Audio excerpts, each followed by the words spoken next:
Hello and welcome to highlights of Stage 7, the Queen Stage of the Giro D'Italia women, starting in Lanciano, finishing at the top of Blockhouse.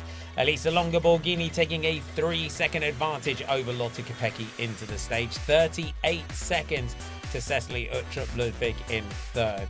What a stage for the Queen Stage of this year's Giro.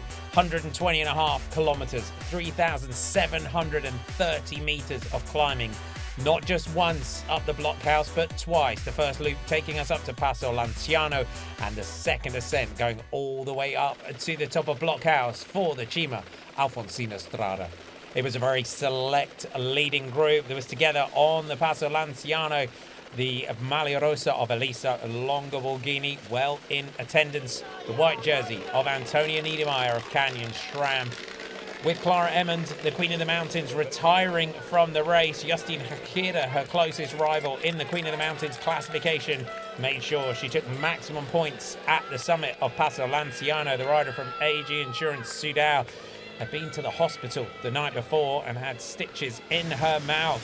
But she took maximum points, and with it would take the blue jersey at the end of today. She would hope that someone like Niamh Fisher-Black wouldn't take the stage victory. 30 points on offer at the top of the Cima Alfonsina Strada. On the descent, Gaia Realini of Lidl-Trek was railing it down the descent and was putting quite a few riders into difficulty. She was distancing a group almost a minute back. Elisa Longa-Borghini, Lotte Kopecky, Niamh Bradbury, Antonia Niedermayer, all with her.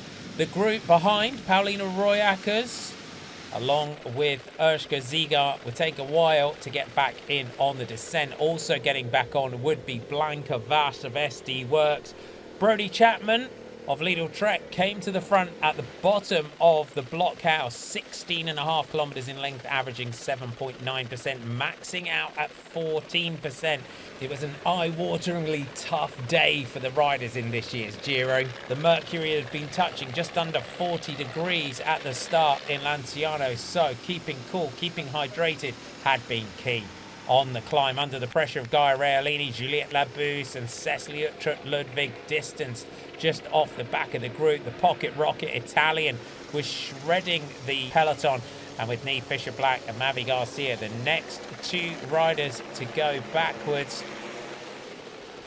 Realini setting the pace for Elisa Longa-Borghini, who had her nearest rival in the red jersey, world champion Lotte Kopecky, glued to her wheel with laser sharp focus.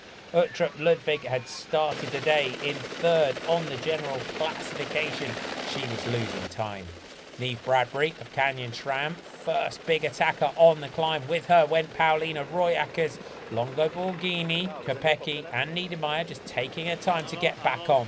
9.4 kilometres to go. The Aussie, launching her move, had started the day in 11th, 2 minutes and 2 seconds down on the general classification.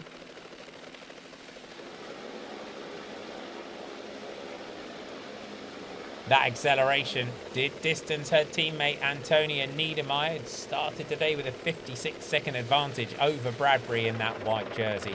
Paulina Royackers was doing one of the rides of her career. Niedermayer had also made it back. Longa-Borghini and Kopecky just never quite far away from each other.